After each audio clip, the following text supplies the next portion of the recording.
I put this class on recording as well, so if anyone somehow missed the content, उसको देख सके, but it is always better कि आप लोग सामने से देखें, हमेशा बेटर होगा।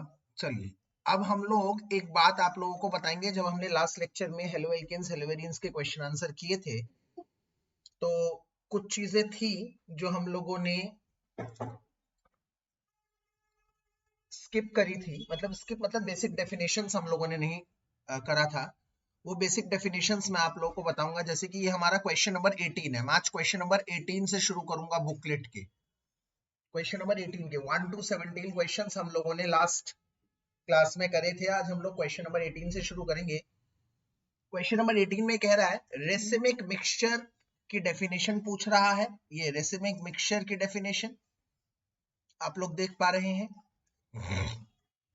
मीजो कंपाउंड्स, डायस्टीरियोमर्स और रेजोल्यूशन, इन चारों की डेफिनेशन, और इसके साथ एक बार एनांशियोमर की डेफिनेशन भी मैं चाहता हूं। ये देखिए अगला ही क्वेश्चन है, क्वेश्चन नंबर 19 भी, कि कायरलिटी और कायरल सेंटर, एनांशियोमर और डायस्टीरियोमर में अंतर। मतलब क्वेश्चन नंबर 18 और 19 एक साथ डिस्कस कर रहा हूं मैं डेफिनेशंस के बारे में। सबसे पहला मेरा डेफिनेशन है एनांशियोमर के बारे में।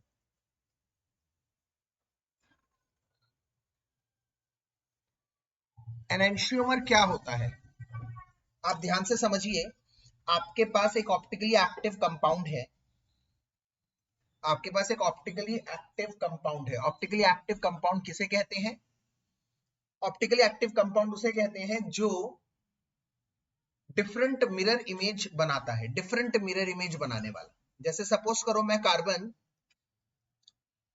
मैंने एक मीथेन बनाया है और वहीं पर एक जगह H, एक जगह Br, एक जगह Cl और एक जगह F ये बनाया है। यहां पर मैंने दो अलग अलग कंपाउंड बनाए हैं। अगर आप ध्यान करते हैं पहले वाले कंपाउंड में ये वाला कार्बन के जो चारों ग्रुप्स लगे हैं, हाइड्रोजन हाइड्रोजन हाइड्रोजन, ये सब सेम है। जबकि अगर मैं ये वाले कार्बन की बात करता हूं तो इसमें एक हाइड्रोजन लगा है, एक ब्रोमीन लगा है, एक क्लोरीन लगा है और एक फ्लोरीन लगा है। ये चारों ग्रुप्स अलग अलग हैं, डिफरेंट है। तो जब आपके पास एक ऐसा कार्बन हो जिसमें चारों ग्रुप्स अलग अलग हो, उसे हम कहते हैं कायरल कार्बन। कायरल कार्बन या फिर कार्बन कायरल सेंटर इसे कहा जाता है। डिफरेंट ग्रुप्स अगर लगे हों उसे कायरल कार्बन कहा जाता है। और अगर उसके सामने मैं मिरर रखता हूं तो वो एक non super imposable mirror image बनाता है। नॉन सुपर इम्पोजेबल का मतलब है डिफरेंट। अगर आप ध्यान से देखें, मैं अगर इस कंपाउंड को उठाकर इसके ऊपर रखता हूं तो सेम नहीं होता, क्योंकि इसके इधर फ्लोरीन है देखिए और उसके उधर ब्रोमीन है, दोनों अलग अलग है। तो इसका मतलब ये कैसे कंपाउंड हुए? ये कंपाउंड हुए नॉन सुपर इम्पोजेबल, एक दूसरे के ऊपर सुपर इम्पोज नहीं हो रहे और एक दूसरे के मिरर इमेजेस है, मिरर इमेजेस। तो मिरर इमेजेस है और नॉन सुपर इम्पोजेबल।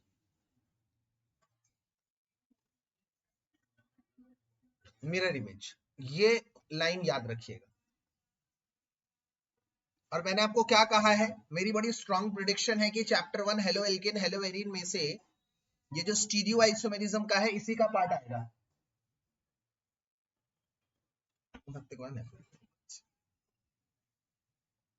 तो ये सब क्वेश्चंस के आने के बहुत ज्यादा high chances.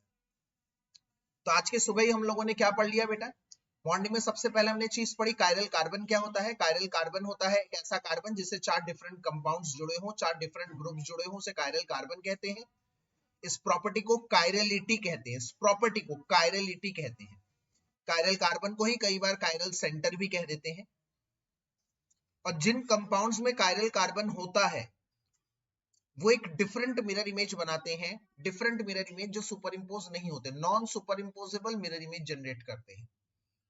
Different mirror image generate करते हैं। तो ऐसे मिरर इमेजेस को जो नॉन सुपर इम्पोजेबल हो, मतलब एक दूसरे पर सुपर इम्पोज ना हो, उनको हम एनांशियोमर कहते हैं, जोड़ा कहते हैं।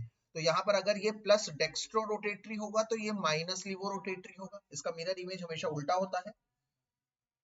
वहीं पर अगर मान लीजिए कंपाउंड माइनस लीवो रोटेटरी हुआ, लीवो रोटेटरी मतलब लेफ्ट की तरफ रोटेट करने वाला, तो उसका जो मिरर इमेज होगा ऑब्वियसली वो डिफरेंट होगा, उल्टा होगा, वो होगा plus D plus dextro rotatory, उसका रिवर्स।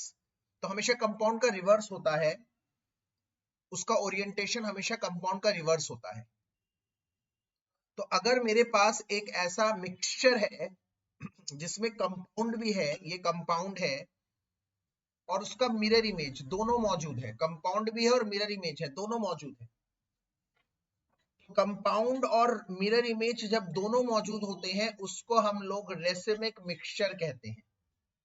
जब आपके पास कंपाउंड भी होता है और मिरर इमेज दोनों होते हैं, और उसको कैसे रिप्रेजेंट करते हैं, प्लस माइनस डीएल से, प्लस माइनस डीएल से रिप्रेजेंट करते हैं रेसिमिक मिक्सचर। यहां पर सेकंड थर्ड डेफिनेशन आ गई हमारी, पहली थी कायरल कार्बन, दूसरा हमने समझा एनांशियोमर क्या होता है, और तीसरा रेसिमिक मिक्सचर क्या होता है। रेसिमिक मिक्सचर का मतलब यहाँ पे करेक्ट डेफिनेशन लिखी हुई है, आप देख सकते हैं, which contains equal amount of, ये रहा जहां पे मैं रेड पेन चला रहा हूं, ध्यान से देखिए, मेरे रेड पेन को फॉलो करिए, रेड पेन को, यहाँ पर तो कह रहा है equal amount of dextro rotatory and laevo rotatory compound, जहां पर इक्वल अमाउंट हो डेक्स्ट्रो और लीवो का, डेक्स्ट्रो और लीवो का इक्वल हो, इसका मतलब खुद ऑब्जेक्ट हो और उसका मिरर इमेज हो।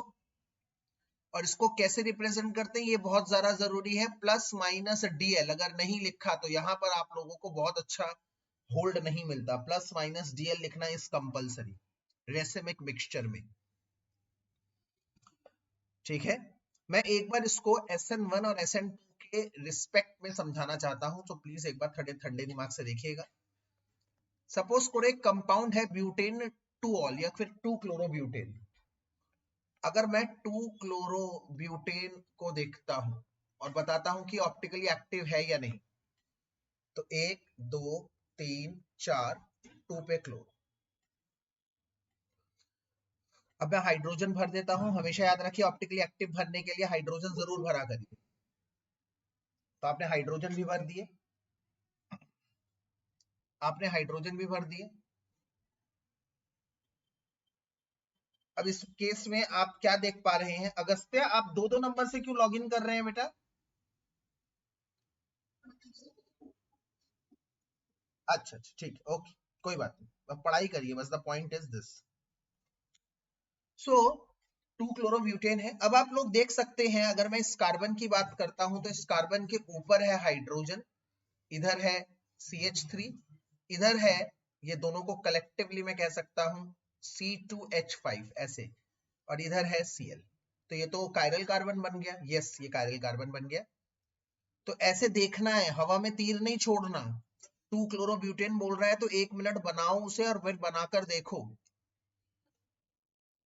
और अगर मैं इस 2 क्लोरोब्यूटेन में कह रहा हूं कि मैंने एक्वस QH डाल दिया, OH लग रहा है, तो क्या होगा, एक बार मान लीजिए अगर मैं C2H5 को सपोजिटली मैं यहां रखता हूं और OH को Cl को यहां रखता हूं, ऐसे लिख सकता हूं बिल्कुल। तो एक बार क्या होता है, ध्यान से देखिए,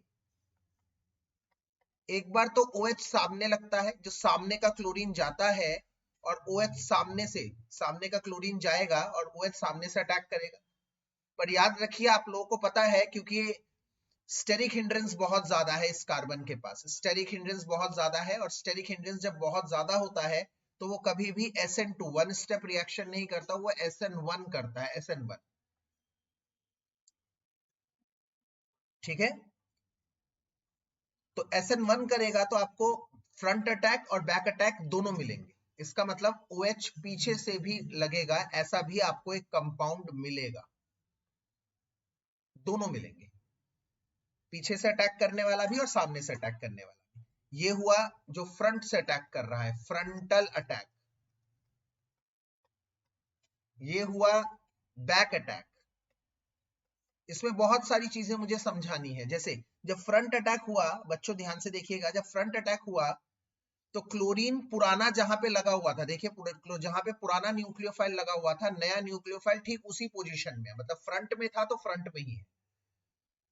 जब ऐसा कंडीशन जनरेट होता है कि जहां पर पुराना न्यूक्लियोफाइल था, नया न्यूक्लियोफाइल भी ठीक उसी पोजीशन पे, देखो ये देखो ये यहाँ पर था और नया न्यूक्लियोफाइल भी यहीं पर है, ठीक उसी पर, वो सामने था वो भी सामने है, तो इसको हम कहते हैं फ्रंटल अटैक, सामने से अटैक हुआ से हम कहते हैं रिटेंशन।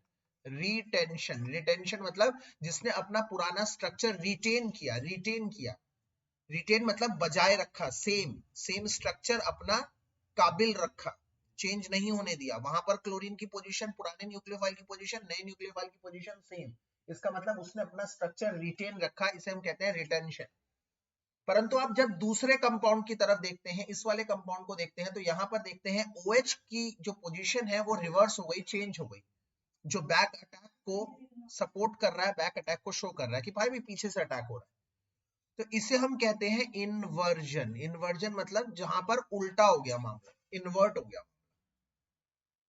ठीक है। तो हमने देखो क्या क्या सीखा, एक तो हमने सीखा कि हाँ भाई 2-क्लोरोब्यूटेन स्ट्रक्चर आता है, तो हम इसको कैसे चेक करते हैं कि ऑप्टिकली एक्टिव है या नहीं, कैसे चेक करते हैं कि हाँ भाई ये कायरल कार्बन है या नहीं, पहली चीज लर्निंग हमारी ये रही। दूसरी, इसका हाइड्रोलिसिस, क्या कल को पेपर में बोलेगा कि 2-क्लोरोब्यूटेन का हाइड्रोलिसिस करोगे तो क्या मिलेगा, मिलेगा ब्यूटेन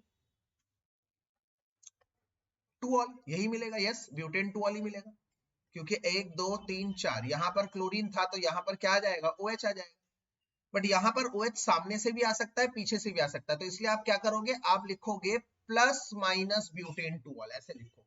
प्लस माइनस ब्यूटेन 2ऑल का मतलब क्या है कि यहाँ पर SN1 रिएक्शन हुई है, और SN1 रिएक्शन में हमेशा दो प्रोडक्ट मिलेंगे, एक रिटेंशन वाला प्रोडक्ट मिलेगा जहां पर सेम उसी पोजीशन पे नया न्यूक्लियोफाइल लगा होगा, एक इन्वर्जन वाला प्रोडक्ट होगा जहां पर उल्टी जगह पर, उल्टी पोजीशन पर वो नया न्यूक्लियोफाइल लगा होगा, ठीक है। ये दोनों एक दूसरे के अपोजिट है, एक है प्लस तो दूसरा है माइनस, तो इन दोनों को हम कैसे करते हैं, प्लस माइनस DL, और इन दोनों को क्योंकि दोनों ही इक्वल अमाउंट में रहते हैं तो इनको हम कहते हैं रेसिमिक मिक्सचर, इसको हम कहते हैं रेसिमिक मिक्सचर, ठीक है। इस तरह से ये सीन चलता है, इस तरह से ये बात बनती है। अगर आपसे पूछे कि रेसिमिक मिक्सचर का या फिर प्लस माइनस ब्यूटेन 2ऑल में कायरल कार्बन है, आप देखेंगे सर ये रहा ये रहा ये CH3 है, यहाँ पर H है, ये CH2, ये CH3, सर हाँ ये कायरल कार्बन है, आप कहेंगे हाँ ये तो कायरल कार्बन है। पेपर में पूछेगा कि इसका ऑप्टिकल रोटेशन 0 है, क्यों, तो आप कहेंगे सर ब्यूटेन 2ऑल में तो कायरल कार्बन है, फिर भी इसका ऑप्टिकल रोटेशन 0 क्यों है, तो आपको देखना पड़ेगा ये निशान, आगे का निशान, ये निशान क्या शो कर रहा है बेटा, ये निशान शो कर रहा है कि ये एक रेसिमिक मिक्सचर है, इसका मतलब इसमें प्लस और माइनस दोनों है, तो जितना डेक्स्ट्रो है उतना ही लिवो है, जिसकी वजह से इसका नेट रोटेशन 0 हो जाता है।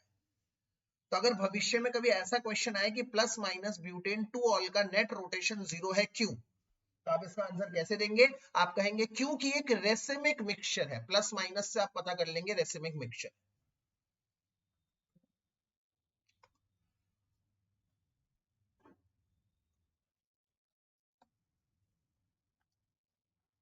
ठीक है, प्लस माइनस से पता कर लेंगे रेसिमिक मिक्सचर है। यहाँ पर एक और चीज हमें समझनी जरूरी है, जैसे फॉर से मान लीजिए एक कंपाउंड है ये,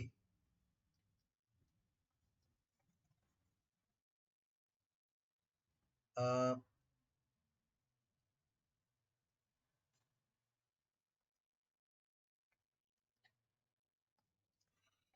एक कंपाउंड है ये 2,3 डाइहाइड्रोक्सी ब्यूटेन 1,4 डाइओइक एसिड।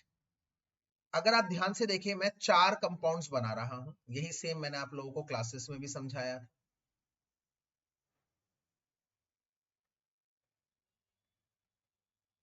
यही एग्जांपल देकर।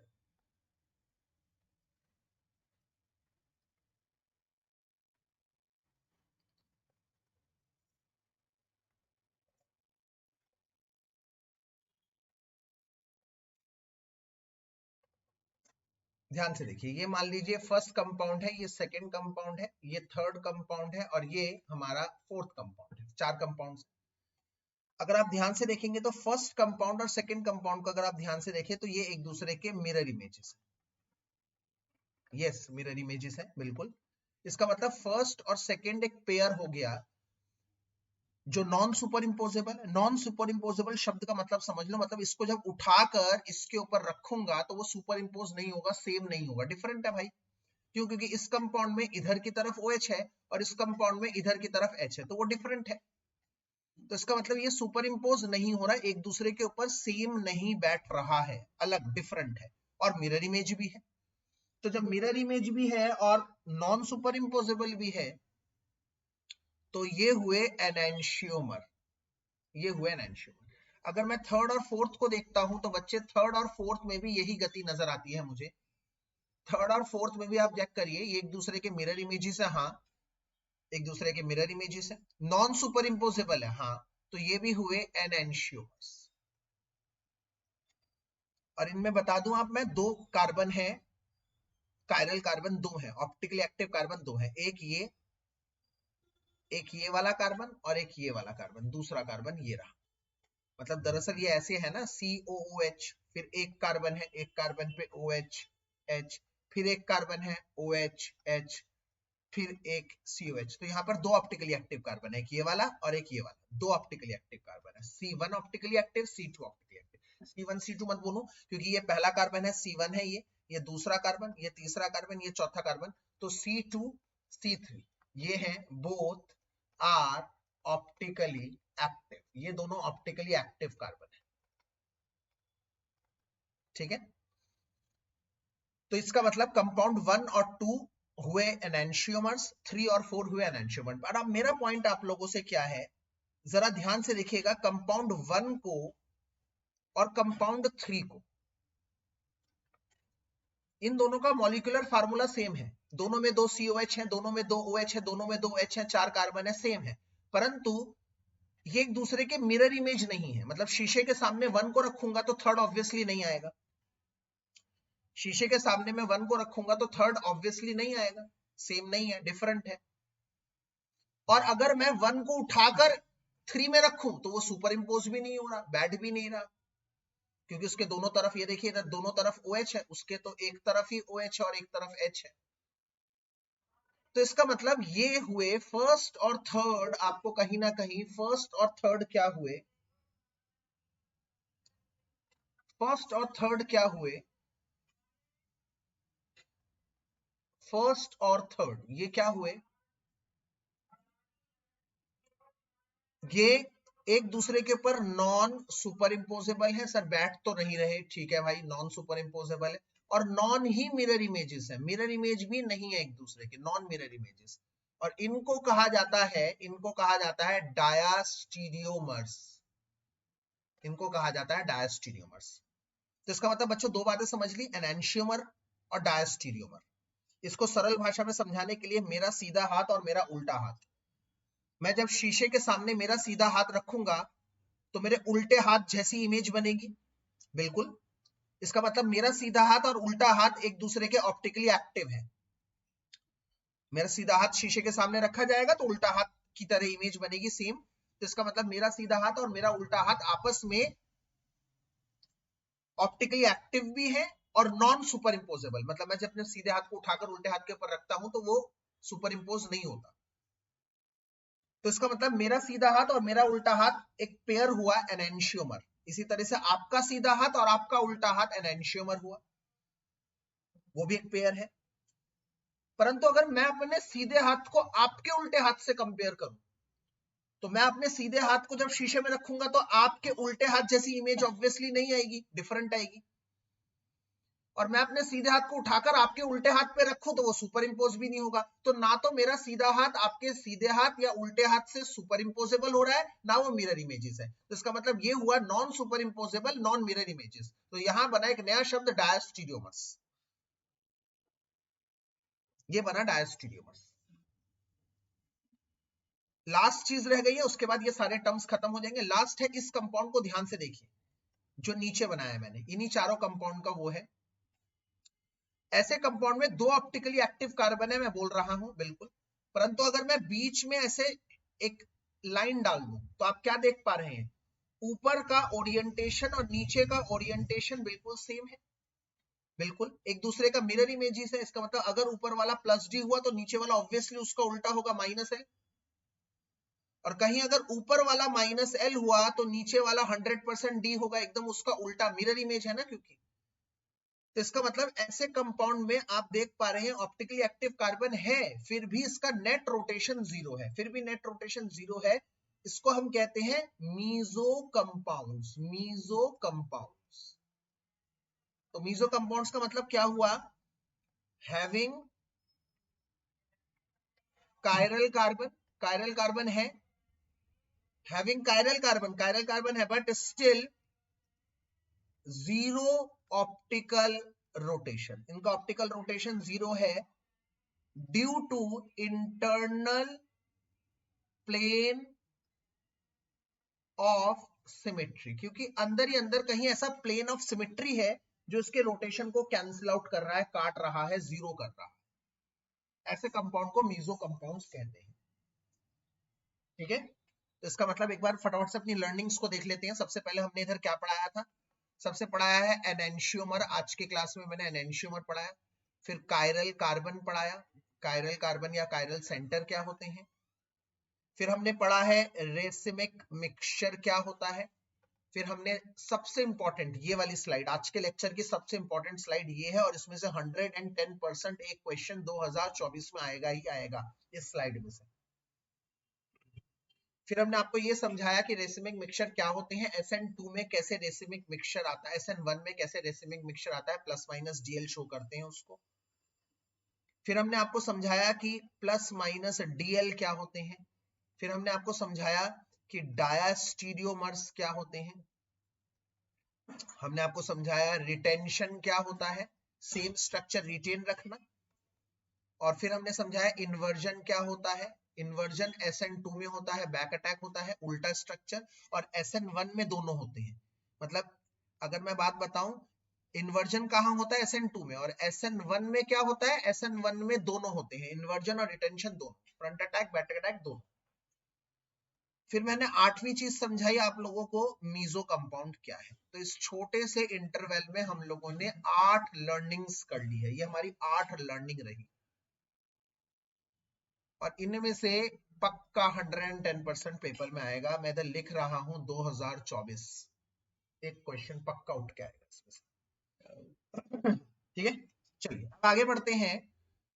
यहां पर कुछ गिव रीजंस हैं, ध्यान से देखिए। क्वेश्चन नंबर 20th में, इधर जहां पे मैं रेड पेन चला रहा हूं, बहुत इजी है। कह रहा है vinyl chloride is unreactive in nucleophilic substitution reaction. Vinyl chloride क्या होते हैं? डबल बॉन्डेड में हैलोजन होते हैं। ये न्यूक्लियोफिलिक सब्स्टिट्यूशन रिएक्शन नहीं देना चाहता, क्यों? मैं आपको बताता हूं न्यूक्लियोफिलिक सब्स्टिट्यूशन रिएक्शन कौन देता है। जहां पर ये X माइनस आसानी से टूट जाए, X माइनस टूटेगा तो इसके ऊपर आ जाएगा प्लस, और एक नया न्यूक्लियोफाइल इस पर अटैक करेगा, ऐसा कुछ होने वाला है। पर मैं आपको कह रहा हूं कि ऐसा होगा ही नहीं, क्योंकि ये X टूटेगा ही नहीं, तो नया न्यूक्लियोफाइल कैसे आएगा? क्यों नहीं टूटेगा? क्योंकि जैसे ही ये टूटेगा, अगर ये मान लो टूट गया, तो ये बन जाएगा CC प्लस और X माइनस। हमेशा याद रखना, double bonded carbon electronegative carbon होता है, और वो कभी भी प्लस चार्ज को प्यार नहीं करेगा, प्लस चार्ज को आने नहीं देगा, अनस्टेबल होगा। तो इसका मतलब जहां पर भी आप डबल बॉन्डेड कार्बन के ऊपर प्लस चार्ज देख लें, आप कहेंगे सर ये तो नहीं होने वाला, इसको हटाओ, इसका मतलब ये है अनस्टेबल। इसी तरह से भैया यहाँ पर विनाइल क्लोराइड इसीलिए नहीं देता क्योंकि विनाइल कार्बोकैटायन अनस्टेबल होता है, क्योंकि उसमें पार्शियल डबल बॉन्ड होता है, लिखा हुआ है पार्शियल डबल बॉन्ड। और ये भी लिख सकते हो इसकी जगह, unstable vinyl carbocation. Vinyl carbocation unstable होता है, आप दोनों में से कुछ भी आंसर लिख सकते हैं। ठीक है, अगला कह रहा है कि neopentyl bromide undergoes nucleophilic reaction slowly. Neopentyl क्या होता है, इस पे थोड़ी सी चर्चा हम लोग करना चाहते हैं। नियो मतलब होता है, जब भी न्यू वर्ड आ जाता है, मैं इधर देखिए ऊपर क्या लिख रहा हूं, ये नियो मतलब ये ग्रुप है, ये ग्रुप प्रेजेंट है उसमें,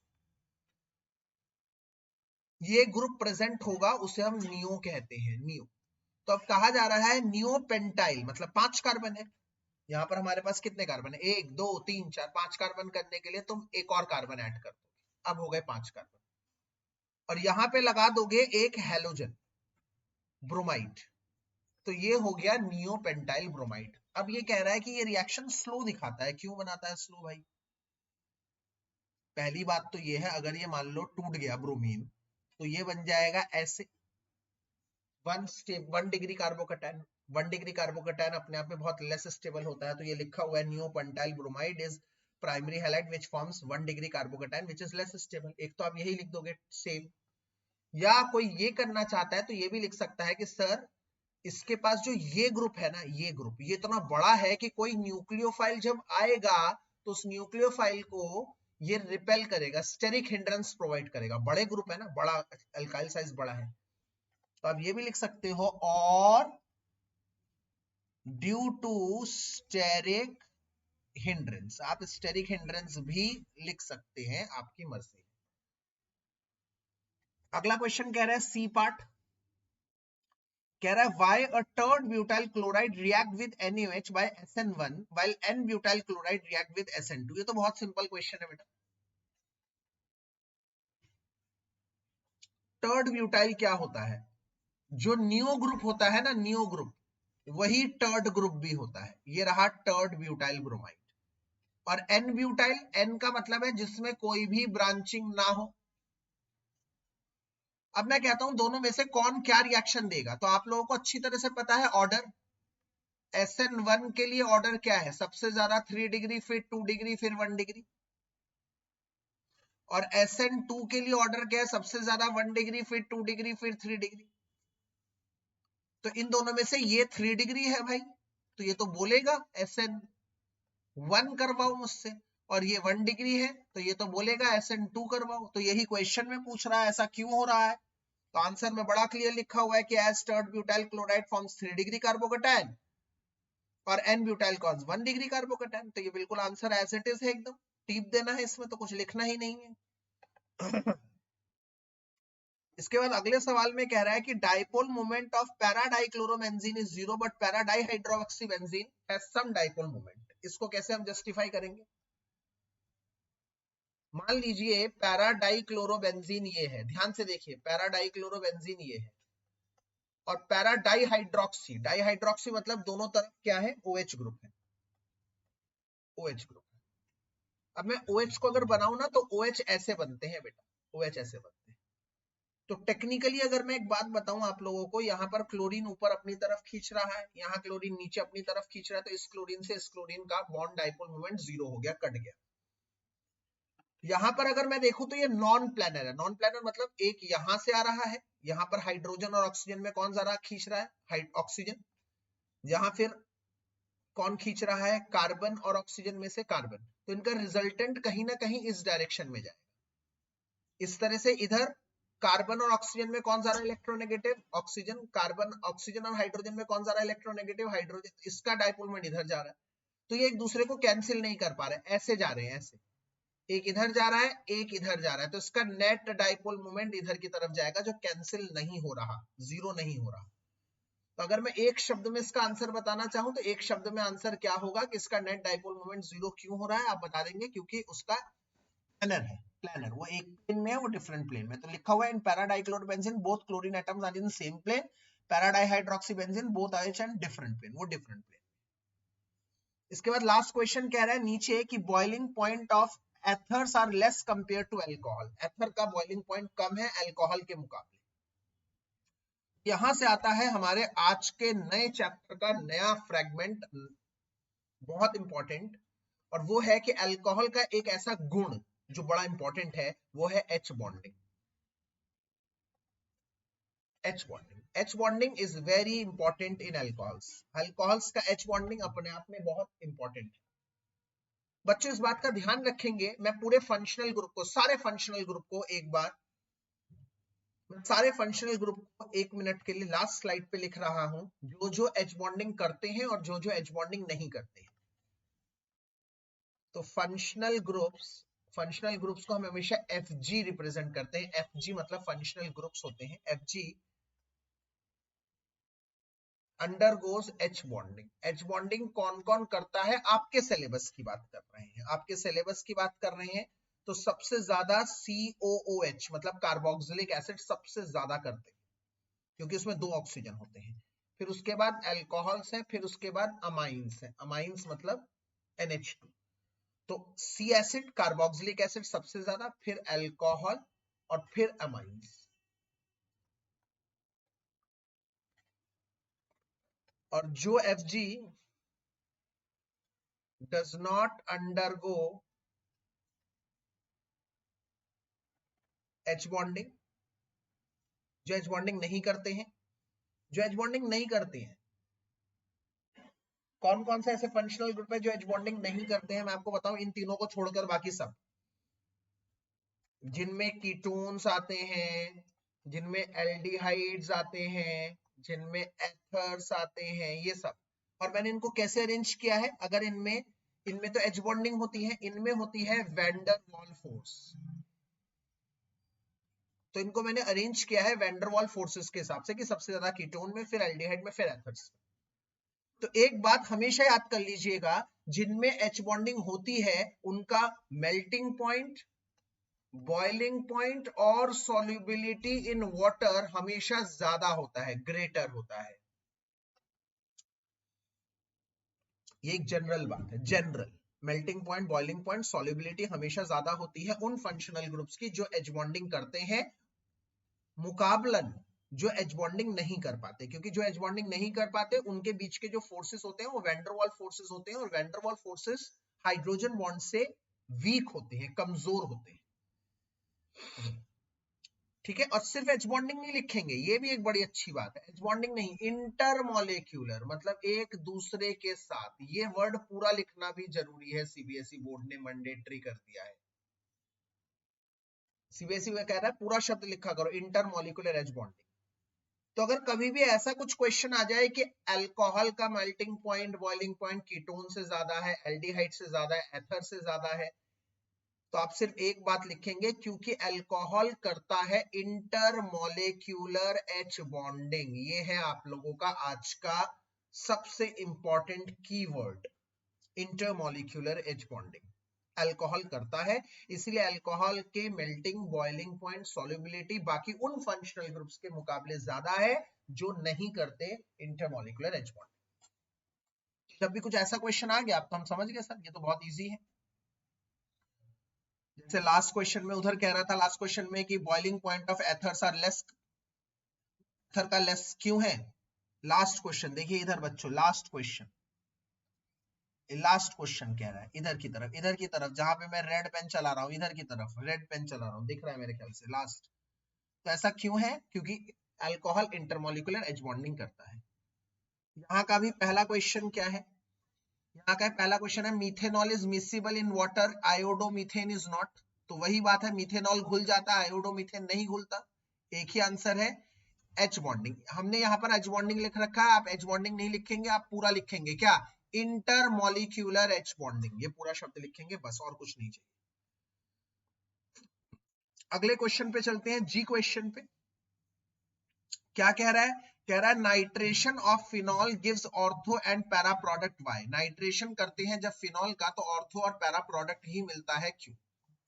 क्योंकि हमने पिछली बार भी बता दिया था, इसके ऊपर तो हमने पिछले क्लास में भी लेक्चर में क्या बताया था कि जब बेंजीन पर NO2 ग्रुप लगा होता है, फिनॉल सॉरी OH ग्रुप लगा होता है, OH लगा होता है, हेलोजन लगा होता है, OCH3 लगा होता है, NH2 ग्रुप लगा होता है, ये सब ग्रुप कौन मुझे बताएगा कैसा इफेक्ट करते हैं? ये कौन बच्चा मुझे बताएगा, प्लस आर या minus R? Yes, plus R effect करते हैं। प्लस आर इफेक्ट करने से बेंजीन को एक्टिवेट कर देते हैं ऑर्थो पैरा पोजीशन पर, और अगर बेंजीन की ऑर्थो पैरा पोजीशन एक्टिवेट हो जाती है तो बेंजीन पे रिएक्शन कहां होती है? ऑर्थो और पैरा पोजीशन पे होती है। तो इसका मतलब इनमें कोई भी आ जाए कि ऑर्थो पैरा पे होता है, एक ही आंसर है, क्योंकि ये करते हैं प्लस आर इफेक्ट, और प्लस आर इफेक्ट बेंजीन को कर देती है एक्टिवेट, एक्टिवेशन। तो आप अगर ये आंसर नहीं, वही आंसर है, एक ही बात है, बस इसमें एक वर्ड जोड़ दीजिएगा, कीवर्ड जोड़ दीजिएगा, प्लस आर इफेक्ट, ये बहुत इंपॉर्टेंट है ये कीवर्ड। अगला पढ़ते हैं एच पार्ट। कह रहा out of benzene and phenol which one is more reactive toward nitration. कौन ज्यादा रिएक्टिव होगा नाइट्रेशन में? मतलब एक है बेंजीन और एक है बेंजीन पे OH। तो हमने अभी भी पढ़ा है कि ये करेगा प्लस आर मतलब जैसे मैं प्लस आर कह दूं आप खुद समझ जाओ, प्लस आर मतलब activation at O slash P position, और इसीलिए O para ortho para directive group होंगे। और इसका उल्टा अगर माइनस आर लिखा होगा तो वो हो जाएगा deactivation at O slash P. अगर डीएक्टिवेशन होगा ऑर्थो पैरा पर तो वो मेटा डायरेक्टिव ग्रुप होगा। ये इसके स्क्रीनशॉट ले लेना भाई, ये बड़ा इंपॉर्टेंट है। प्लस आर बोलते ही दो बातें जुड़ जाएंगी, ये दोनों बातें, माइनस आर बोलते ही ये दोनों बातें जुड़ जाएंगी। तो यहां पर कह रहा है एक है मेरे पास नॉर्मल बेंजीन, ये देखिए नॉर्मल बेंजीन, और एक है बेंजीन पे OH लगा हुआ है। कह रहा है कौन दोनों में से रिएक्शन दिखाएगा ज्यादा, नाइट्रेशन हो कोई भी रिएक्शन हो, दोनों में से कौन ज्यादा दिखाएगा। तो आप तो भैया 2 मिनट मत लगाना आंसर देने में। आप कहोगे सर बेंजीन में तो कोई एक्टिवेट करने वाला नहीं है, बट फिनॉल में एक्टिवेट करने वाला OH ग्रुप है, OH ग्रुप उसे एक्टिवेट करेगा, ये रहा एक्टिवेशन, एक्टिवेट करेगा उसे। एक्टिवेट करेगा तो रिएक्शन में जल्दी कौन करेगा, जो एक्टिवेटेड है, मतलब फिनॉल। तो आंसर हो गया फिनॉल। बहुत सिंपल सा आंसर है, और आप आंसर क्या लिखेंगे, क्योंकि वो एक्टिवेशन करता है, ठीक है, due to the resonance it activates, ठीक है। और इसके भी आंसर में आप क्या लिख सकते हैं, कीवर्ड बहुत अच्छा, प्लस आर इफेक्ट। इसके भी आंसर में आप सेम कीवर्ड उठा सकते हैं, प्लस आर। अगला कह रहा है why phenols have smaller dipole moment than methanol. मतलब फिनॉल है ये, फिनॉल है ये,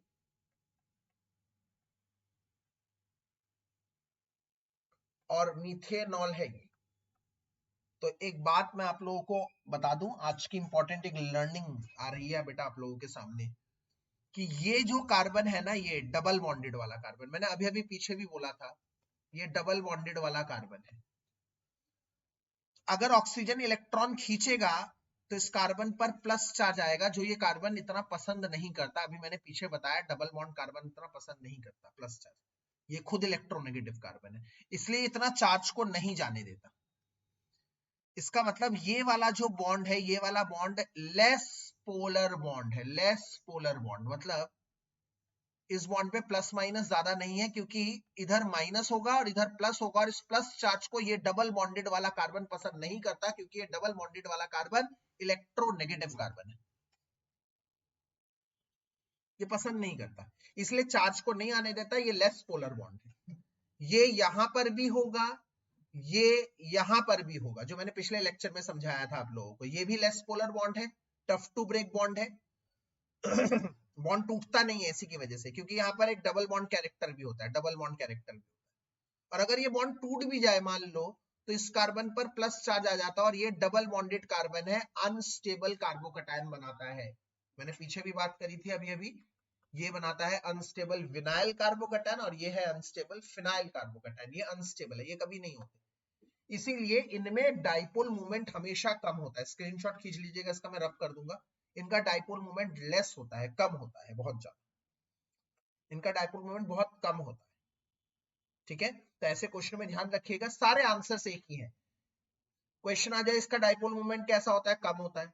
ये बॉन्ड आसानी से टूटता है, नहीं टूटता। ये लेस रिएक्टिव होता है, हाँ लेस रिएक्टिव होता है, क्योंकि बॉन्ड आसानी से नहीं टूट पाता। इन सभी का आंसर एक ही से जुड़ा हुआ है।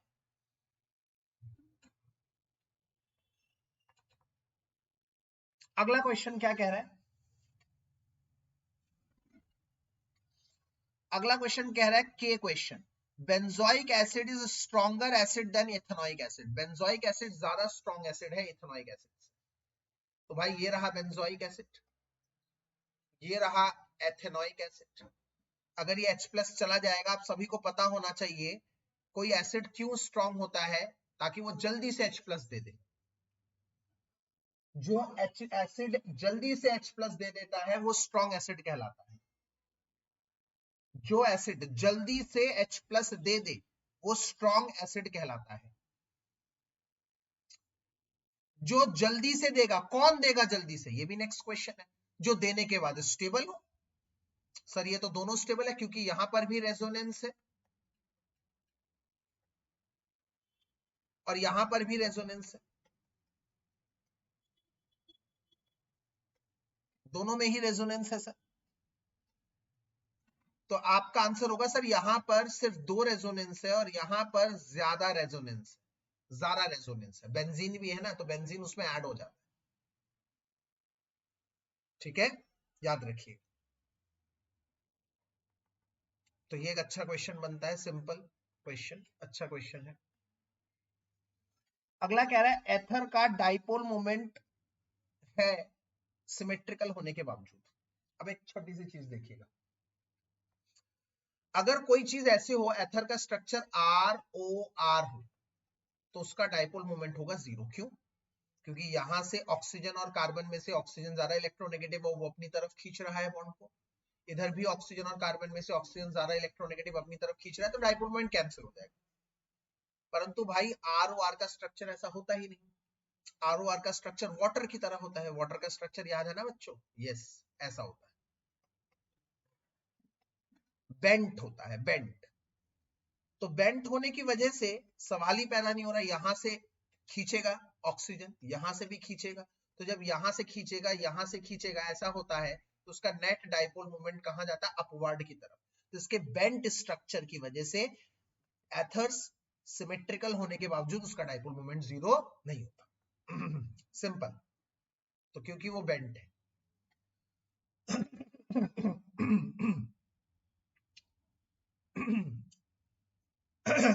ये कुछ क्वेश्चंस है। क्वेश्चन नंबर M2, ये क्वेश्चन थोड़े एल्डिहाइड कीटोन्स के। मैं थोड़ा सा भी इस पे होल्ड रख रहा हूं M से लेकर Q तक, क्योंकि हम इन क्वेश्चंस को करेंगे नेक्स्ट वीक, जब हम लोगों का एल्डिहाइड कीटोन का सेशन होगा, अभी नहीं फिलहाल। तो लास्ट क्वेश्चन नंबर 21 पे इधर चलते हैं। What happens when ethanol is heated with concentrated sulphuric acid? क्या होगा जब इथेनॉल को कंसंट्रेटेड सल्फ्यूरिक एसिड में रिएक्ट करेंगे 413 केल्विन और 443 केल्विन पर? तो जनाब ये बनता है आज का क्वेश्चन ऑफ द डे, सबसे ज्यादा इंपॉर्टेंट। सब जो सो रहे हैं ना, वो भी एक बार उठ जाएं, क्योंकि अब जो होने वाला है, आज के दूसरे स्लाइड में मैं लिख रहा हूं 2024। पहले मैंने आज की सबसे इंपॉर्टेंट लर्निंग पीछे बताई, जहां पर मैंने ये वाला स्लाइड बताया कि इसमें एनैंशियम और कायरल कार्बन, ये सब डेफिनेशंस इतनी ज्यादा आज की क्लास की शुरुआत में ही हमने एकदम ताबड़तोड़ शुरुआत करी और इतनी इंपॉर्टेंट चीज बताई। आज की क्लास की दूसरी इंपॉर्टेंट चीज यहां पर है जनाब, तो इसको प्लीज देखिए। 2 मैकेनिज्म्स मैं डिस्कस करने जा रहा हूं। ये 2 मैकेनिज्म्स आप लोगों के एग्जाम के सबसे इंपॉर्टेंट है पॉइंट ऑफ व्यू से, सीधे आ जाएंगे पेपर में। मैकेनिज्म्स लिखो। पहला मैकेनिज्म क्या है कि CH3CH2OH मान लो इथेनॉल है, इसमें मैं H प्लस डाल रहा हूं, टेम्परेचर है 443 केल्विन।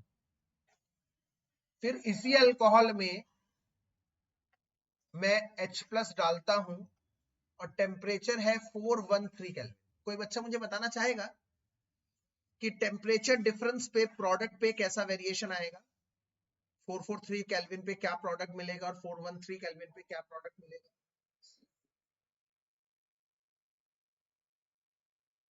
गुड। Anyone else? यार ये तो बड़ी इंपॉर्टेंट है। जब हमने आप लोगों को वन शॉट भेजा था, हमने कहा था कि बहुत इंपॉर्टेंट है, आप लोगों को जरूर पढ़ना है, वन शॉट जरूर देखना है। मैं दोबारा बता दूं, अगर किसी बच्चे से थोड़ा बहुत मिस हो गया यार, वो वन शॉट जरूर वीडियो देखिए अल्कोहल फिनॉल का। उसी के बाद आप नोट्स जो लिखवाए हैं उसको पढ़िए, दूसरी चीज। फिर आप ये क्वेश्चन आंसर करिए, तीसरी चीज।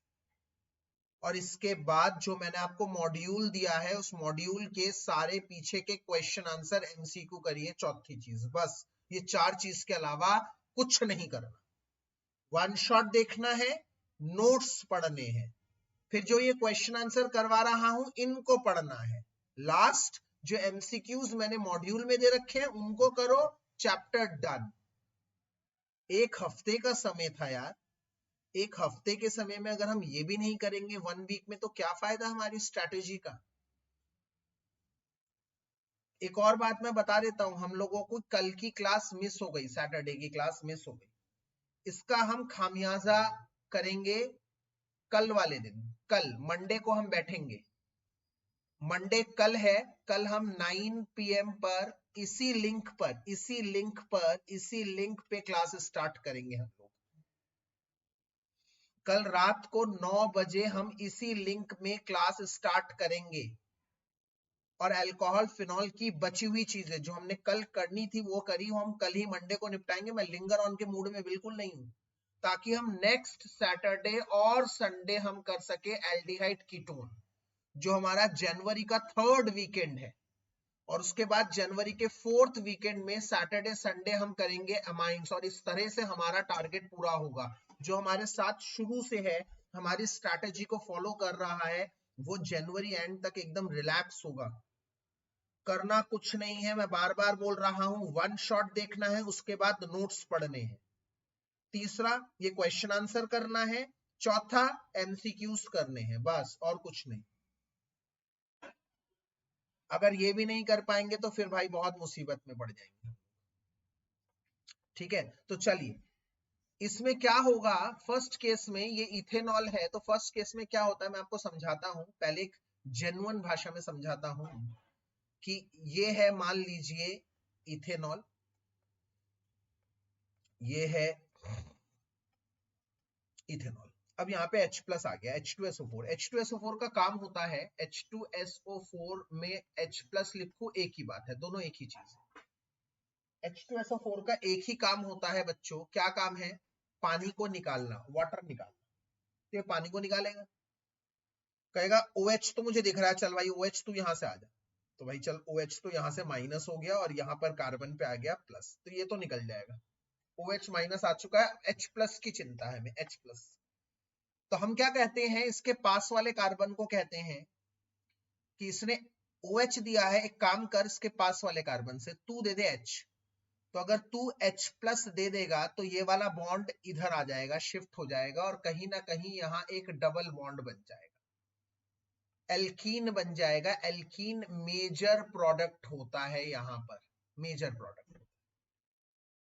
इसका मैकेनिज्म क्या होता है, आइए इसके मैकेनिज्म के ऊपर थोड़ी सी चर्चा करते हैं। मैकेनिज्म में सबसे पहले CH3CH2OH अल्कोहल बैठा हुआ था, H प्लस उसको तंग करने आ गया, H प्लस आ गया। अब अल्कोहल में एक स्टोरी बहुत फेमस है ऑक्सीजन के बारे में। क्या ऑक्सीजन सिंगल बॉन्डेड होता है? हाँ होता है। कभी भी H प्लस या कोई भी प्लस देख ले, कोई भी प्लस, मान लो प्लस को मैंने इलेक्ट्रोफाइल से रिप्रेजेंट करा, कोई भी प्लस देख लेगा तो ऑक्सीजन कहेगा आओ आओ, तुम्हारा स्वागत है, तुम्हारे साथ। गरीब है ना, प्लस मतलब गरीब, और ऑक्सीजन अमीर होता है क्योंकि ऑक्सीजन के बाद दो लोन पेयर होते हैं। ऑक्सीजन कहता है कोई बात नहीं, आ जाओ मेरे पास आ, मैं अपने दोनों इलेक्ट्रॉन से तुम्हारे साथ बॉन्ड बनाऊंगा। ये देखो, ध्यान करो, ये दोनों इलेक्ट्रॉन ऑक्सीजन के अपने हैं जो इसने देकर E के साथ बॉन्ड बना।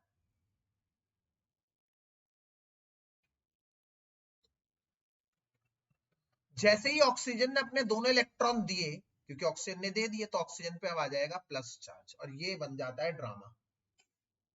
ऑक्सीजन एक इलेक्ट्रोनेगेटिव एलिमेंट होता है, प्लस चार्ज बर्दाश्त ही नहीं करेगा, कहता कौन सा प्लस आ गया भैया, हटाओ इस प्लस को, मुझे नहीं चाहिए प्लस चार्ज, क्योंकि मैं तो इलेक्ट्रोनेगेटिव एलिमेंट हूं, मैं गरीब क्यों बनूं। वो भूल जाता है कि दरअसल मैंने ही हेल्प करी थी किसी की।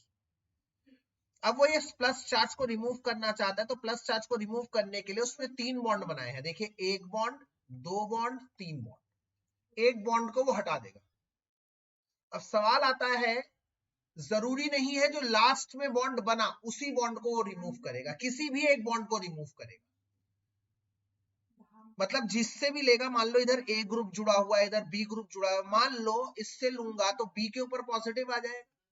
तो हम चेक करेंगे अब, जिसके ऊपर, यहां से बी से लूंगा तो बी के ऊपर पॉजिटिव आएगा, यहाँ ए से लूंगा तो ए के ऊपर पॉजिटिव, ई से लूंगा तो ई के ऊपर पॉजिटिव। तो मैं चेक करूंगा कौन पॉजिटिव लेकर स्टेबल होगा या लेस स्टेबल, मतलब थोड़ा बहुत ठीक है चल जाएगा प्लस चार्ज लेकर। तो जो कहेगा सर मैं सेक्रीफाइस देने को तैयार हूं, मैं प्लस चार्ज को लेने को तैयार हूं, तो मैं क्या कहूंगा, बेटा तू चला जा फिर एक काम, और वापस खींच लेगा वहां से। तो इसका मतलब पहले ऑक्सीजन किसी को देगा इलेक्ट्रॉन पे, 3 बॉन्ड बनाएगा, प्लस चार्ज आ जाएंगे, फिर खींच लेगा किसी एक से, और वापस पहले की कंडीशन को अचीव कर लेगा। तो यहां पर क्या करेंगे ध्यान से, पहले फटाफट से प्लस चार्ज चिपक जाएगा जाकर ऑक्सीजन पर और बन जाएगा CH3CH2 OH तो था ही, OH तो था ही, एक और H आ गया, OH2 बन गया, OH तो था ही, एक और H आ गया, OH2 बन गया और इसके ऊपर आ गया प्लस चार्ज OH2 प्लस। अब सेकेंड स्टेप में क्या होगा, CH3CH2 ये OH2 प्लस अनस्टेबल है, खींचेगा किसी एक से बॉन्ड, किससे खींचेगा, इस कार्बन से, कार्बन से खींच लेगा ताकि क्या बन जाए CH3CH2 कार्बन पे प्लस आ जाएगा और क्या निकल जाएगा H2। यहां पर H2 इसलिए निकला क्योंकि H2 एक अच्छा लिविंग ग्रुप है, न्यूट्रल, कोई न्यूट्रल चीज निकल रही है तो इससे बढ़िया क्या चाहिए हमें तुम्हें, तो न्यूट्रल चीज निकल गई, लिविंग ग्रुप इसे कहते हैं। अब तीसरे स्टेप में मैं इसको जरा खोल के बना रहा हूं, CH3 बनाया मैंने थोड़ा सा, फिर CH2 बनाया, CH2 बनाया, फिर इसके ऊपर पॉजिटिव चार्ज आ गया।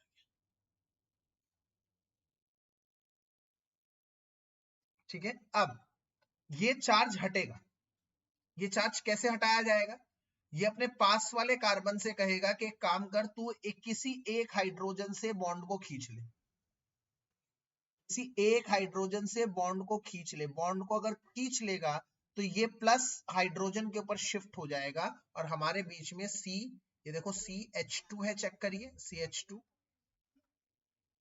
एक बॉन्ड ऑलरेडी है और ये भी CH2 है, तो दो CH2 बन जाएंगे और वहां से क्या निकल जाएगा, H प्लस निकल जाएगा। इस तरह से जो H प्लस शुरू में आया था वो H प्लस बाहर निकल गया और आपका क्या बन गया, मेजर प्रोडक्ट क्या बन गया बच्चों, एल्कीन बन गया। ये तीन स्टेप की मैकेनिज्म जिससे अल्कोहल से एल्कीन बनेगा, टेम्परेचर 443 केल्विन, रट लेना, मैं इसके ऊपर भी लिख रहा हूं 2024 क्योंकि दोनों में से कोई एक तो आएगा ही आएगा पेपर में, मोस्ट इंपॉर्टेंट।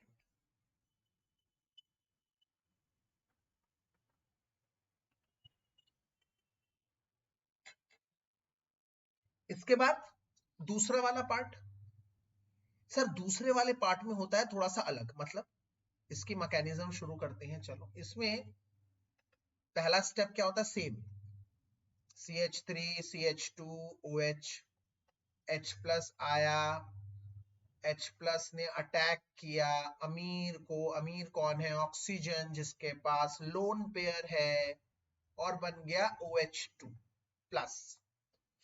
अभी हक्का हक्का रह गया, कह रहा है प्लस चार्ज तो अनस्टेबल हो गया,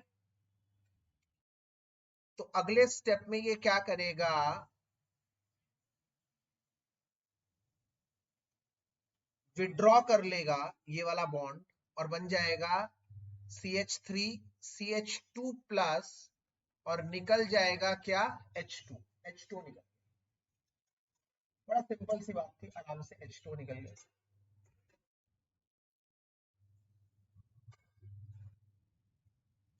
ठीक है, मतलब पहले दो स्टेप एकदम सेम है। अब आते हैं तीसरे स्टेप की बात।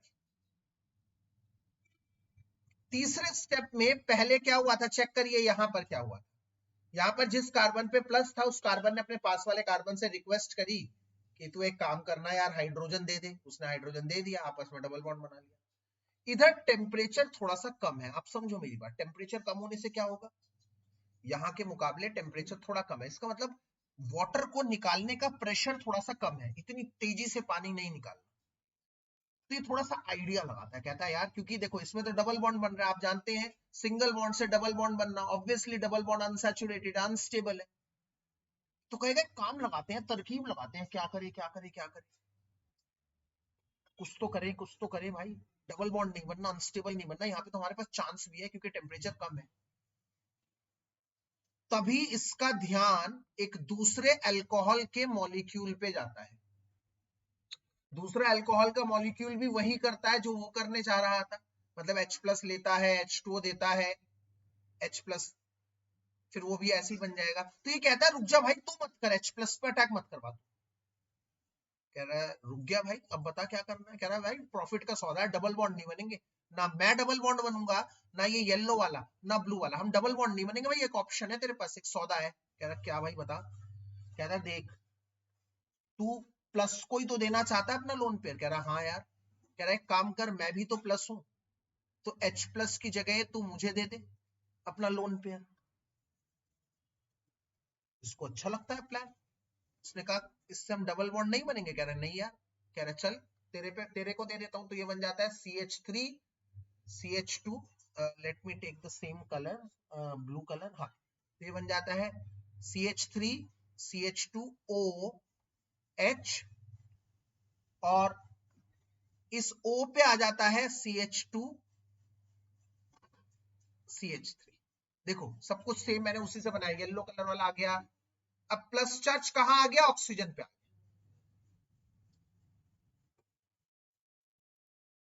अब इसने प्लस चार्ज कार्बन पे आ गया।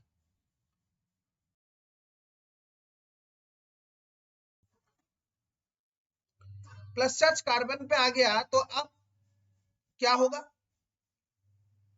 हम इसको ऐसे भी लिख सकते हैं अगले स्टेप में, CH3 CH2OH CH2 CH3 plus charge आ गया इधर ऑक्सीजन पे दोबारा।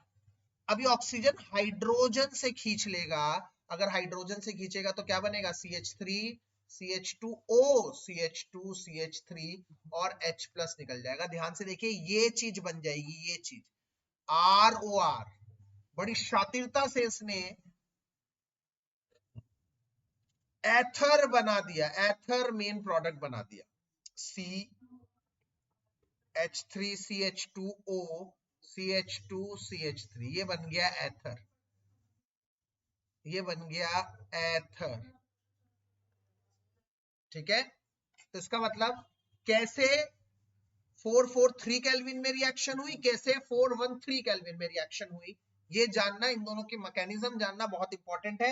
एग्जाम में क्वेश्चन कैसे आएगा? डायरेक्ट आएगा भाई साहब, डायरेक्ट पेपर में कहेगा डायरेक्ट इसकी मैकेनिज्म बताओ 2 नंबर की। इथेनॉल से इथीन बन रहा है, इथेनॉल से इथॉक्सी इथेन बन रहा है, डायरेक्ट। कोई घुमा फिरा के क्वेश्चन नहीं पूछा जाएगा।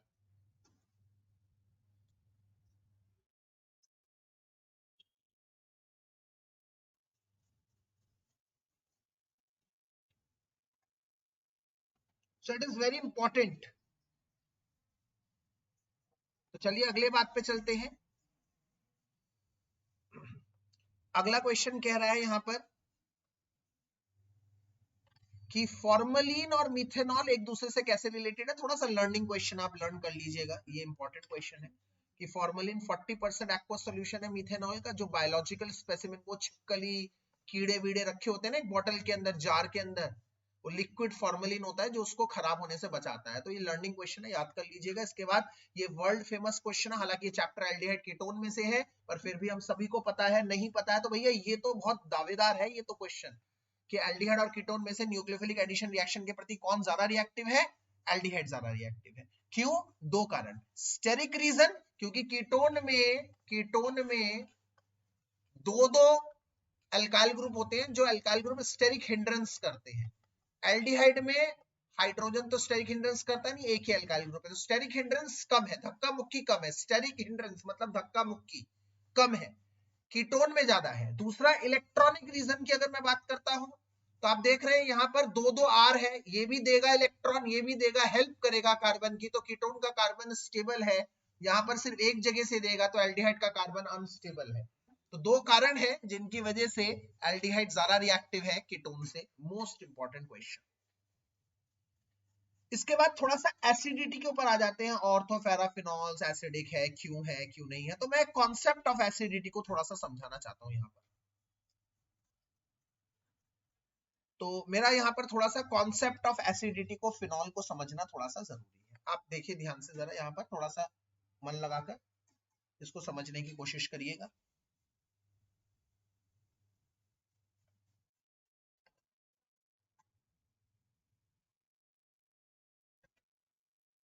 ये है आपका फिनॉल, ठीक है, पहली चीज बता रहा हूं फिनॉल।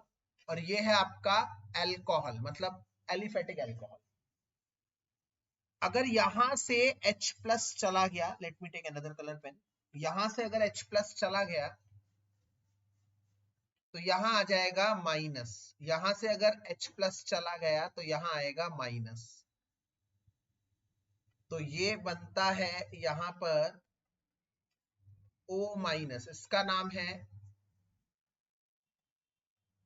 Phenoxide ion. ये है, इसमें रेजोनेंस हो सकता है, इसलिए रेजोनेंस स्टेबलाइज्ड है।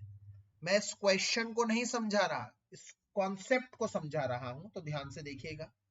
यहां पर रेजोनेंस हो रहा है और ये बनता है RO-, एल्कोक्साइड आयन। हमने पीछे चैप्टर में बताया था, ये बहुत अनस्टेबल है, याद करिए, अनस्टेबल। अल्कोहलिक क्यूएच में बनता है एल्कोक्साइड आयन, बहुत अनस्टेबल है, इसीलिए ये बनता ही नहीं। इसका मतलब अल्कोहल H+ देते नहीं, तो अल्कोहल एसिड नहीं होते, या फिर लीस्ट एसिड होते हैं, लीस्ट एसिड। और ये गुड एसिड्स होते हैं, फिनॉल गुड एसिड्स होते हैं, क्योंकि H+ दे देते हैं।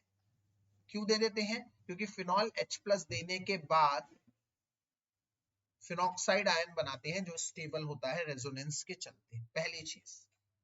तो अगर आपको कोई कंपेयर करने को कहे अल्कोहल और फिनॉल की एसिडिटी, तो आपका आंसर होगा अल्कोहल्स आर मोर एसिडिक। क्यों? क्योंकि अल्कोहल H+ देने के बाद, सॉरी, फिनॉल्स H+ देने के बाद फिनॉक्साइड आयन बनाते हैं, जो ज्यादा स्टेबल होता है।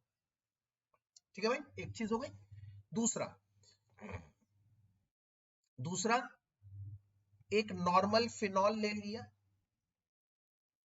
एक फिनॉल के पास तुमने इलेक्ट्रॉन विड्रॉइंग ग्रुप लगा दिया, एक फिनॉल के पास तुमने इलेक्ट्रॉन डोनेटिंग ग्रुप लगा।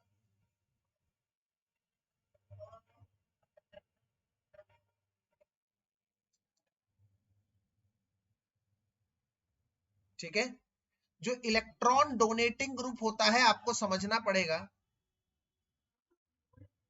इलेक्ट्रॉन डोनेटिंग ग्रुप हमेशा एसिडिटी को डिक्रीज करता है, एसिडिटी को डिक्रीज करता है। और इलेक्ट्रॉन विड्रॉइंग ग्रुप ये +I चल करता है, +I एसिडिटी को डिक्रीज करता है, और ये -I करता है, -I एसिडिटी को इंक्रीज करता है। ठीक है, एसिडिटी को डिक्रीज, एसिडिटी को इंक्रीज। तो इसका मतलब फिनॉल से ज्यादा एसिडिक हुए वो ग्रुप जिनमें फिनॉल में इलेक्ट्रॉन विड्रॉइंग ग्रुप जुड़ा हुआ है। कोई भी इलेक्ट्रॉन विड्रॉइंग ग्रुप जुड़ा हुआ है तो फिनॉल से ज्यादा एसिडिक है, और अगर इलेक्ट्रॉन डोनेटिंग ग्रुप जुड़ा है तो वो फिनॉल से लेस एसिडिक है। ध्यान से देखो, मैं इसको दोबारा बता रहा हूं। ये रहा फिनॉल, फिनॉल पे electron donating group, less acidic. क्यों? एक ही रीजन, +I इफेक्ट। इससे ज्यादा एसिडिक हुए फिनॉल, मतलब फिनॉल पे अगर कोई इलेक्ट्रॉन डोनेटिंग ग्रुप जुड़ जाता है तो वो फिनॉल से कम एसिडिक होते हैं। क्यों? क्योंकि वो +I इफेक्ट करते हैं और एसिडिटी को डिक्रीज करते हैं।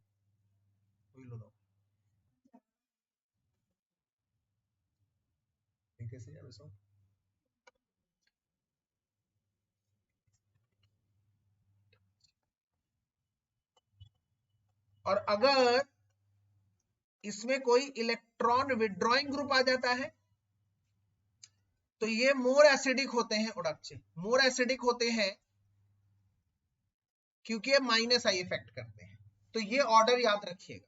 अच्छा, इलेक्ट्रॉन डोनेटिंग ग्रुप जैसे एग्जाम्पल, अगर इसके पास आ जाते हैं OCH3, अगर आ जाते हैं CH3, OCH3 तो नहीं आएंगे, जैसे CH3 मिथाइल ग्रुप आ जाए, इथाइल ग्रुप आ जाए, ऐसे ग्रुप एसिडिटी को डिक्रीज करेंगे। और इलेक्ट्रॉन विड्रॉइंग ग्रुप जैसे, जो विड्रॉ करते हैं, जैसे हेलोजन आ गए, ब्रोमीन आ गया, NO2 आ गया, ऐसे ग्रुप। तो इसका मतलब अगर फिनॉल पे ऐसे ग्रुप लगे होते हैं तो उसकी एसिडिटी बढ़ जाती है। और एक और बात बता दूं, अगर ऐसे ग्रुप ज्यादा लगे हों, जैसे अगर मान लो एक है जिसपे NO2 2 लगे हैं, तो वो ज्यादा एसिडिक होगा बजायतन जिसके पास एक NO2 ग्रुप लगा है, और उससे ज्यादा एसिडिक होगा जिसके पास 3 NO2 ग्रुप लगे हैं। तो इसका मतलब ये है ऑर्डर, ये है ऑर्डर, आपको पता होना चाहिए। इलेक्ट्रॉन डोनेटिंग ग्रुप एसिडिटी को डिक्रीज करता है +I इफेक्ट की वजह से, इलेक्ट्रॉन विड्रॉइंग ग्रुप जैसे chlorine, bromine, nitro group acidity को इंक्रीज करते हैं प्लस आई इफेक्ट की वजह से, और जितने ज्यादा ये ग्रुप्स होंगे उतनी ज्यादा एसिडिटी होगी, और इनमें से सबसे ज्यादा एसिडिक होगा ये जिसका नाम है 2,4,6 ट्राई नाइट्रो फिनॉल, जहां पर तीनों जगह फिनॉल है, और उसका एक फेमस नाम भी है बच्चों पिक्रिक एसिड, जो सब में सबसे ज्यादा एसिडिक होता है।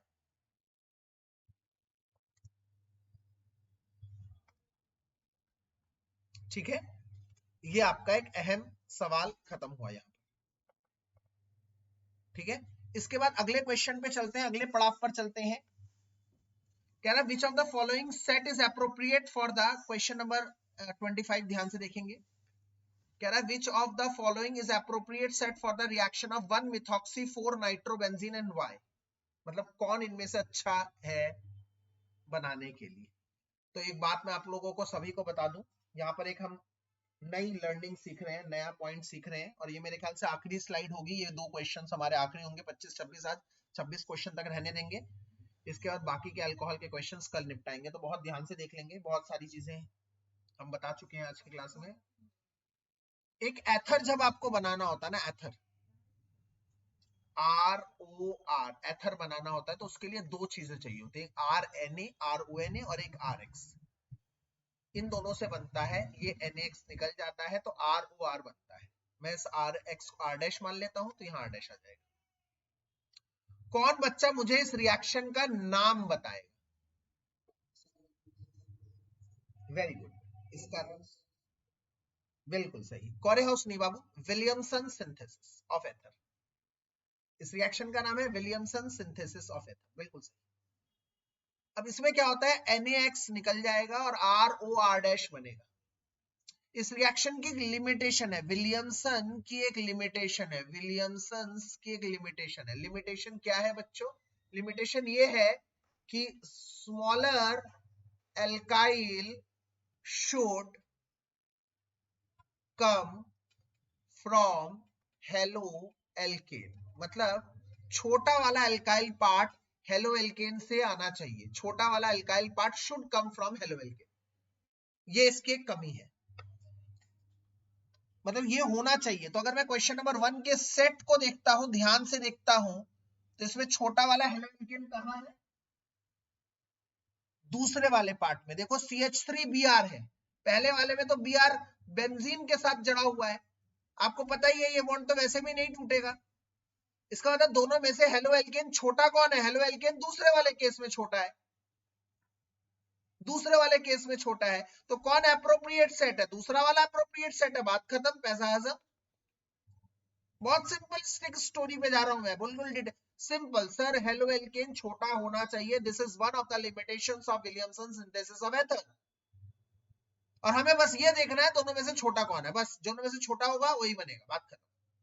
तो second part is the answer. अब हम दूसरे क्वेश्चन पे आते हैं, कह रहा predict the product of the following, इनमें से कौन सा है प्रोडक्ट बनेगा? तो ये एथर है, एथर को तोड़ा जा रहा है HBr के साथ, ध्यान से देखिए मैं नीचे लिख रहा हूं इस रिएक्शन को, CH3 CH2 CH2O CH3, और इसमें HBr डाल रहा हूं मैं, HBr डाल रहा हूं, तो ये बॉन्ड टूटेगा कहीं से, यहां से टूटेगा या यहां से टूटेगा, और जहां से भी टूटेगा वो Br के साथ जाएगा, जैसे मान लो ये वाला टूट गया तो ये वाला Br के साथ जाएगा, अगर ये टूट गया तो ये वाला पूरा कहां जाएगा? Br के साथ जाएगा। तो जैसे अभी मैंने बताया कि हमेशा छोटा वाला ही हेलोजन के साथ जाएगा, तो आप यहां पर भी स्टेरिक हिंड्रेंस कम करने के लिए छोटा वाला पार्ट ही हेलोजन के साथ जाएगा, तो ये बॉन्ड टूट जाएगा, तो ये क्या बना देगा? ये बना देगा, ये पूरा ये चीज के साथ आ जाएगा H, मतलब CH3 CH2 CH2OH, और CH3Br के साथ चला जाएगा CH3Br, ये बन जाएगा, ये चीज आ जाएगी, ये चीज आ जाएगी। यहां पर एक कमी भी है बेटा, ध्यान से, एक और, क्या कि अगर 3 डिग्री ईथर हो तो इसका उल्टा होता है, 3 डिग्री ईथर वैसे तो हमेशा छोटा वाला हेलोजन के साथ जाता है, बट 3 डिग्री ईथर में ऐसा नहीं होता, 3 डिग्री में बड़ा वाला जाता है, क्योंकि बड़ा वाला 3 डिग्री कार्बोकैटायन बनता है, स्टेबल होता है। क्या बोल रहा हूं, ठंडे दिमाग से सुनो, ध्यान से सुनो, मैं लिख भी रहा हूं। Every time smaller part goes with halogen, but in 3-degree ether larger part goes with halogen as क्योंकि as it forms stable 3-degree carbocation. ये याद कर लेना। तो अगर मैं दूसरे पार्ट में देखता हूं बच्चों, दूसरे पार्ट में 3-डिग्री ईथर नहीं है। क्यों? क्योंकि दूसरे पार्ट में क्या बात हो रही है, ये O C2H5 plus HBr। Sir 3 degree तो है ही नहीं, तो 3 डिग्री नहीं है तो बस अपना काम बनता। छोटा कौन है इन दोनों में से? ऑक्सीजन की दोनों तरफ देखो, ऑक्सीजन के एक तरफ है बेंजीन, ऑक्सीजन की दूसरी तरफ है ethyl. 2 carbon 6 carbon, obviously sir ethyl जाएगा ब्रोमीन के साथ, और H जाएगा इसके साथ, तो बन जाएगा H उसके साथ जाएगा तो ये बन जाएगा OH, और वो बन जाएगा C2H5Br। ठीक है। उसके बाद वाला नाइट्रेशन है, नाइट्रो ग्रुप लगा दो ऑर्थो और पैरा पर। और लास्ट वाला क्वेश्चन सबसे इंपॉर्टेंट है, कह रहा है CH3 थ्राइस। ये वाला मैं अगले पेज पे बता रहा हूं क्वेश्चन क्या उतार रहा हूं, सबसे important. CH3 thrice O CO CH3 HI के साथ रिएक्शन करेगा, बताओ क्या हो।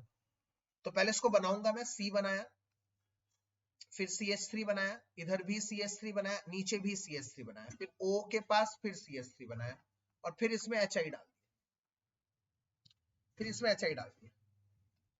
तो क्या होगा? आप जानते हैं सर, छोटा वाला ऑक्सीजन के इधर ये है और ऑक्सीजन के एक साइड ये है सर, तो छोटा वाला हेलोजन के साथ जाएगा, बिल्कुल सही। फिर आपको याद आएगा, ओ सर नहीं, एक एक्सेप्शन था। एक्सेप्शन ये था कि 3 डिग्री ईथर अगर है तो बड़ा वाला जाएगा आयोडीन के साथ। Yes my dear, yes.